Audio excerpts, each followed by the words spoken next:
From the Cronkite studios in downtown Phoenix, this is Cronkite News. A sweeping new change to U.S. immigration policy goes into effect today. What this means for Arizona. Plus, rally tally. Just how much do campaign stops by President Trump and other candidates cost the cities they visit? And some Mesa students could attend community college for free. Details on who qualifies and how the city plans to foot the bill. Cronkite News starts now.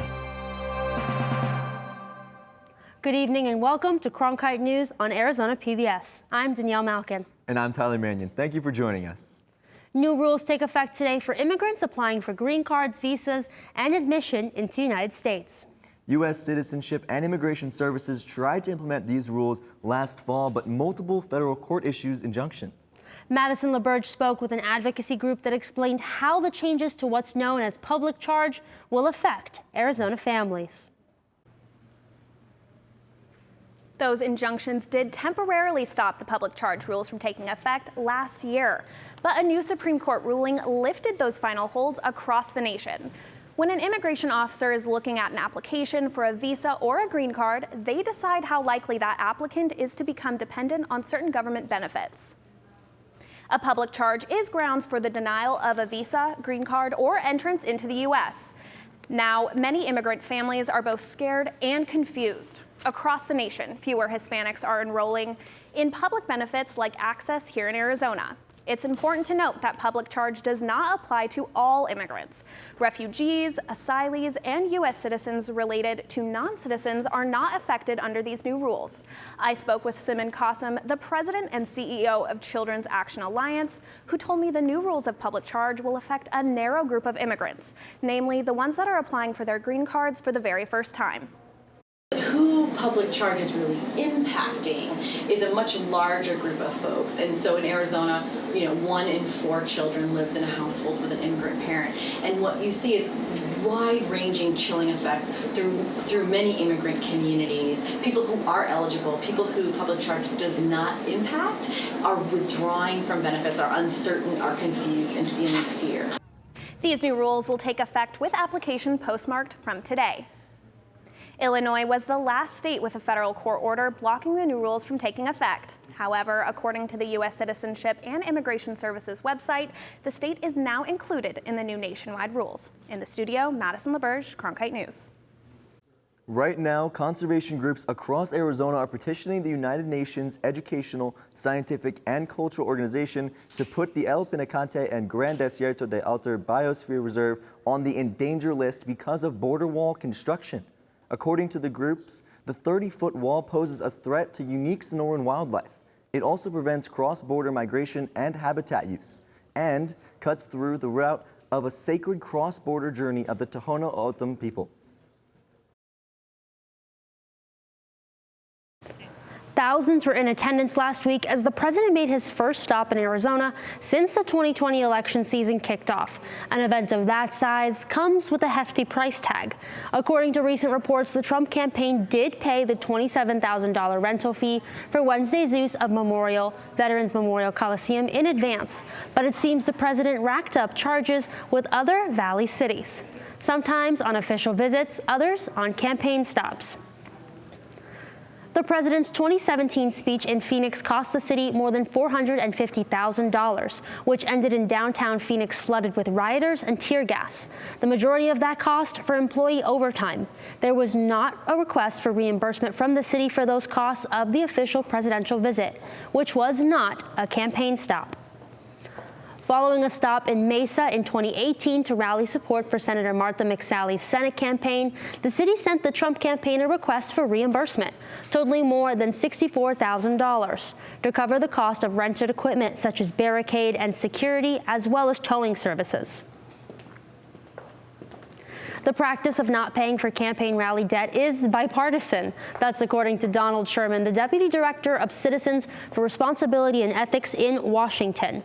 Democratic candidate Bernie Sanders had similar unpaid costs from his 2016 campaign. Those were settled before his 2020 run. Under FEC law, campaigns are not required to pay the costs they incur when campaigning in cities and localities.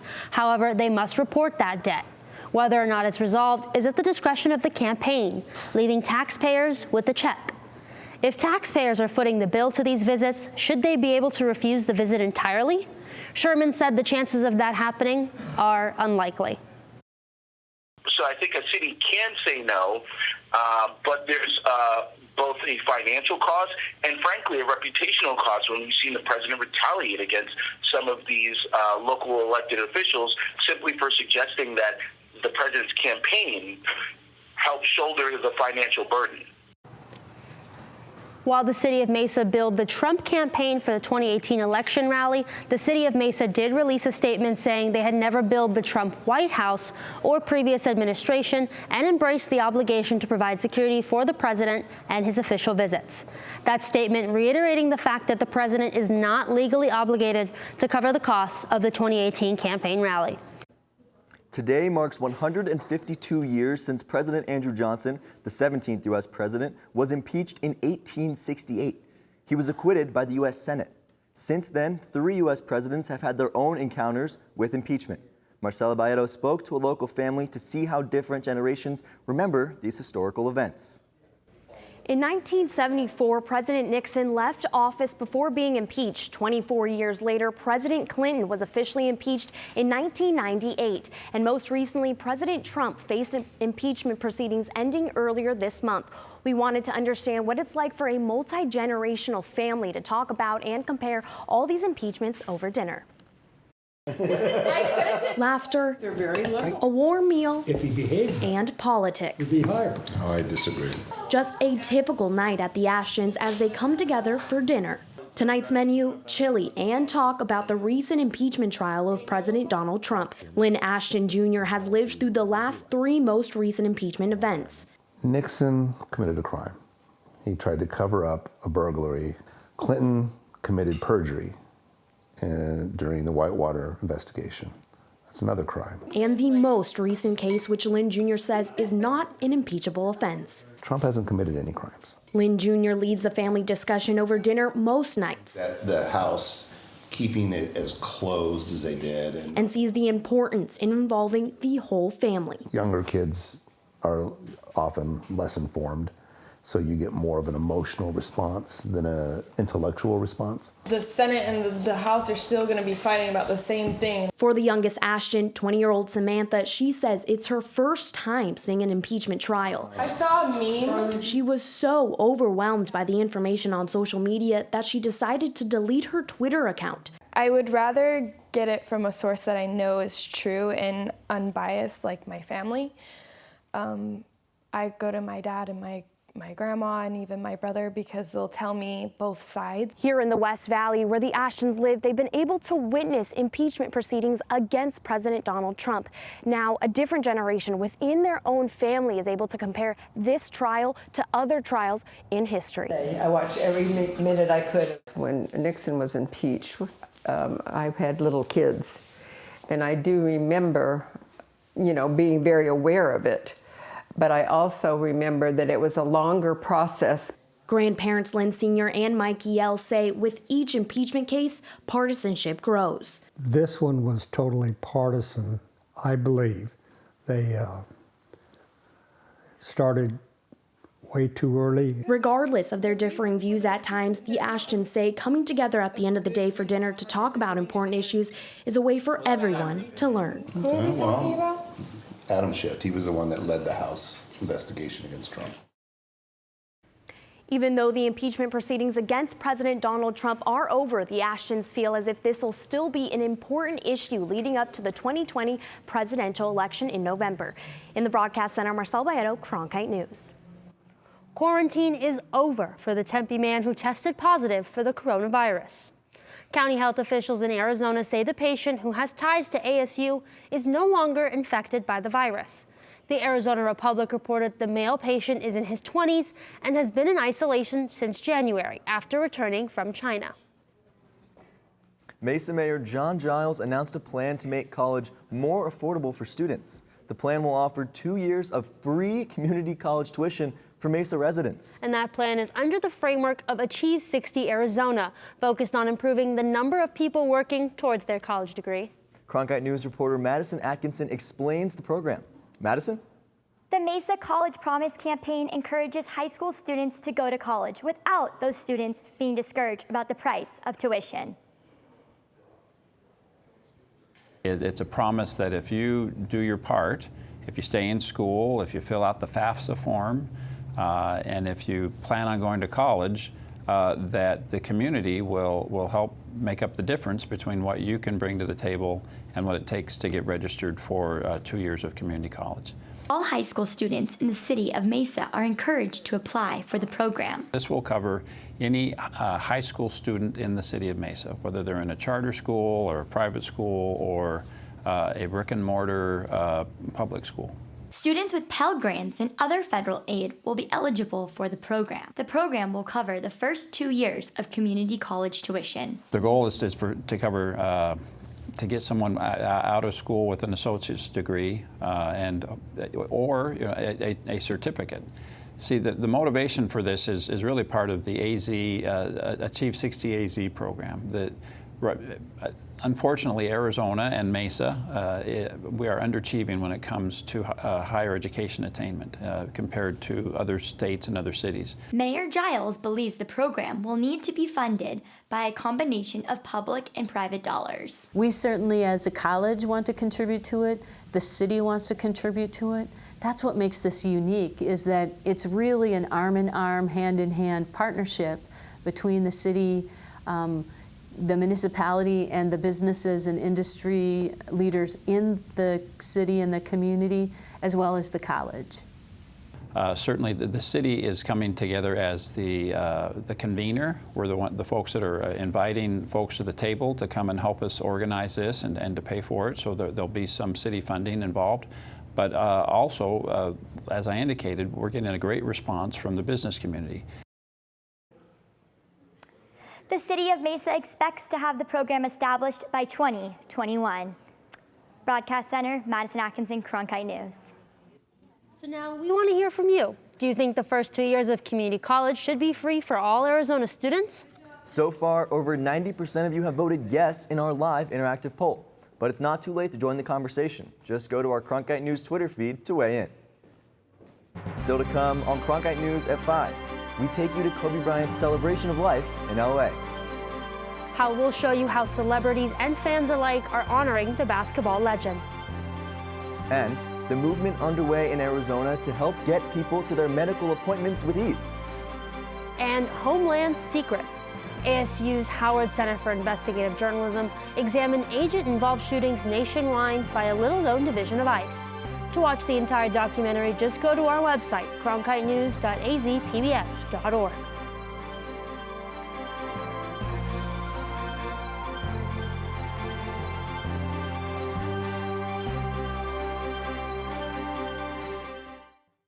Ready to watch the best of PBS anytime, anywhere, on nearly any device? It's easy with the free PBS Video app. Simply download the PBS Video app on your mobile or streaming device. Now you can watch the latest PBS episodes or catch up on the shows you missed. Discover new favorites from PBS and local content from your PBS station.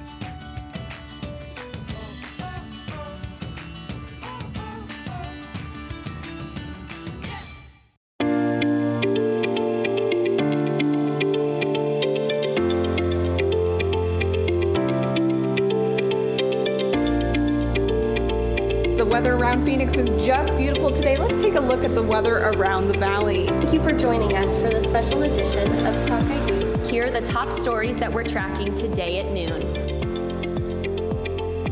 Some of the best players for their program.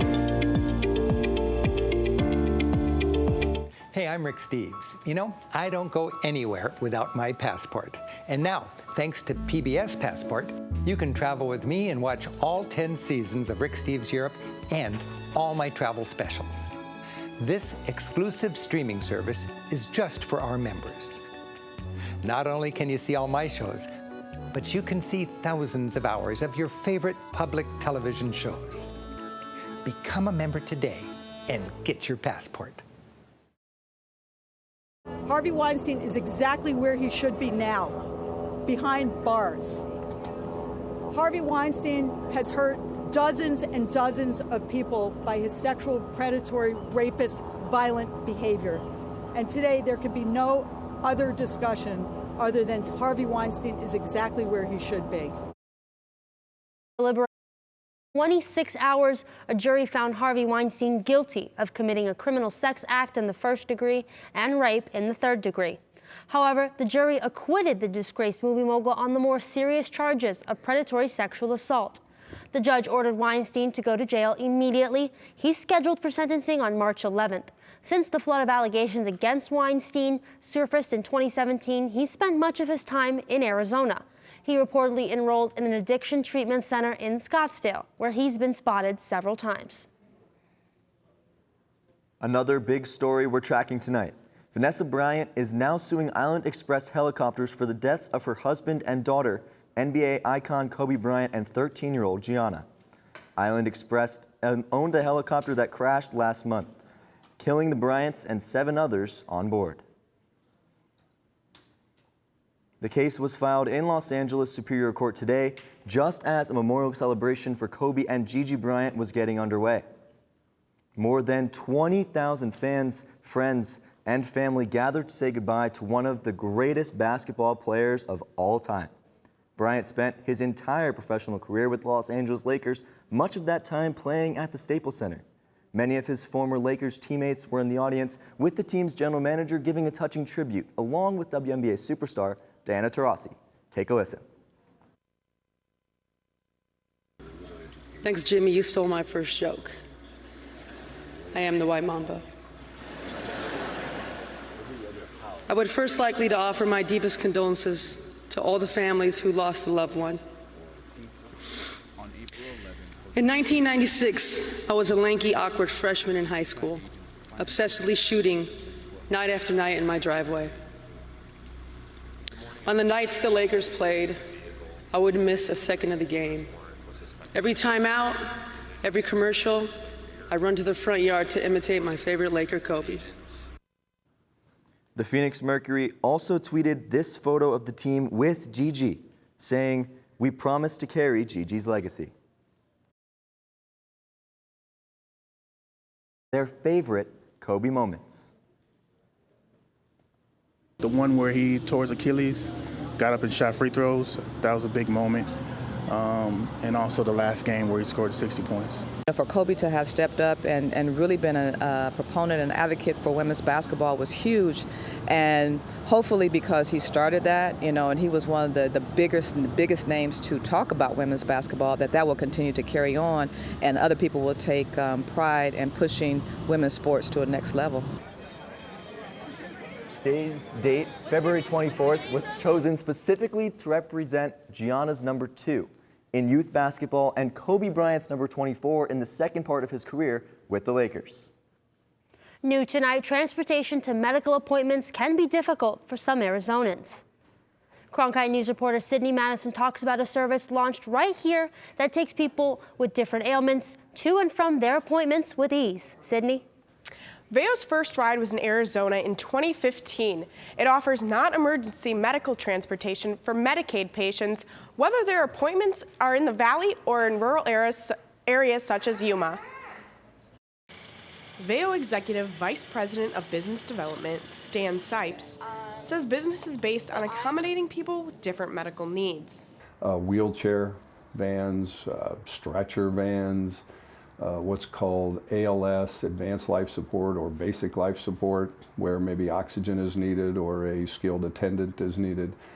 Medicaid beneficiaries have access to the service. What that fundamentally was designed for is that if that particular Medicaid beneficiary was unable on their own to get themselves to and from their medical appointments, non-emergency medical transportation would be provided for them. Veo driver Wendell Simeona says that the training is thorough. The onboarding process was pretty intense. You got to go through your background check. Then you got to download the app. You got to watch videos, driver training videos, CPR videos. Veo has a long list of requirements for its drivers. Those range from basic age and driving requirements to more advanced procedural knowledge like CPR certification, cultural competency, and disability awareness. Vail has expanded to Connecticut. Medicaid-eligible customers can use old-school methods such as calling, or they can access it online through an app. In the Broadcast Center, Sydney Madison, Cronkite News. Goes high-tech. We'll explain what the airport is doing to get ready for travel IDs later this year.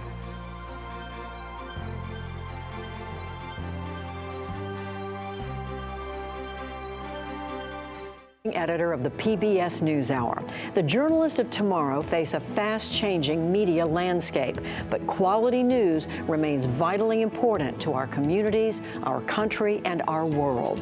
At ASU's Walter Cronkite School of Journalism and Mass Communication, students learn solid, reliable reporting, holding the powerful accountable, and rebuilding the public's trust.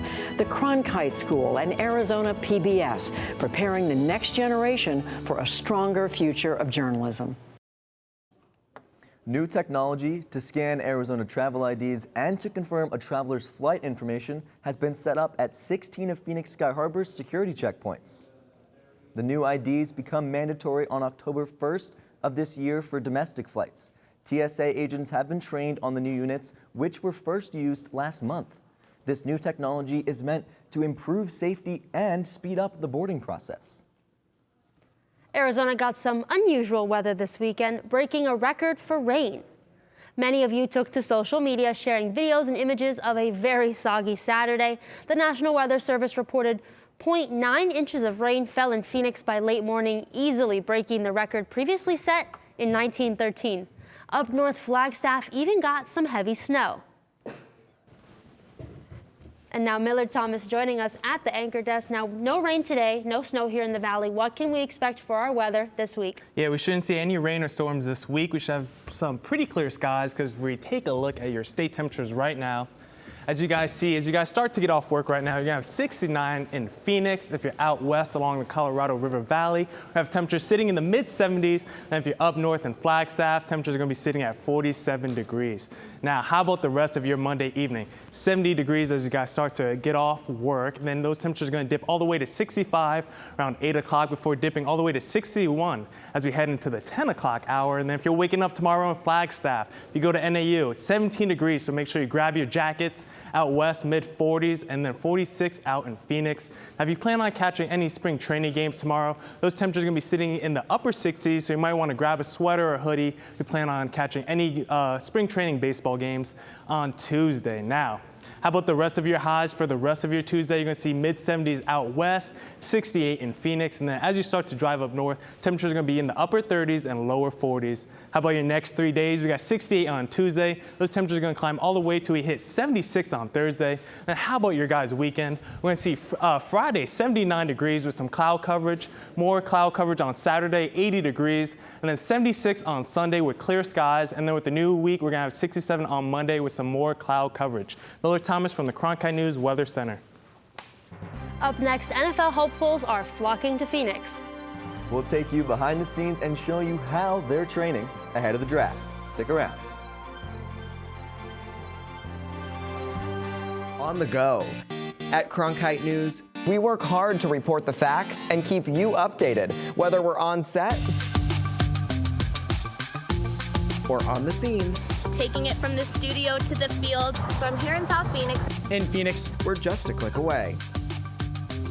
Follow us on Facebook and Twitter, or find us online at cronkitenews.azpbs.org. If you miss watching your favorite NFL teams, no worries, because the NFL Draft Scouting Combine is right around the corner. College prospects are flocking to the Valley to train. That's right, and Cronkite News reporter Sean Rice details how one Arizona facility is getting them ready. The Fisher Institute is the go-to place in Arizona for NFL draft hopefuls to train for the Scouting Combine. Marcus Bailey is a linebacker from Purdue who is rehabbing an ACL injury in hopes of hearing his name called during April's NFL Draft. I tore my ACL week 2, my season at Purdue University. And so my primary focus here is my rehab. Been working a lot of core strength, a lot of mechanics, strengthening, upper body strengthening, just getting my body back to getting conditioned to playing football again, pretty much. The training at the Fisher Institute is physically demanding. The mental and spiritual side of preparation is just as extensive. We do mental as well. Every time we want to make sure that we check all our boxes to build them with a lot of confidence going in, so where the drills are secondary and the performance is the primary. Spooner Physical Therapy has partnered with the Fisher Institute to instill the mental aspect of training. It goes to the core of what we do. If you're taking care of a person, you're taking care of their mind, their body, and their spirit. So it's not just sports, but everyone to us is an athlete. So we're trying to help each of those people achieve, and each of those people get to where they can utilize that. I love the process of it.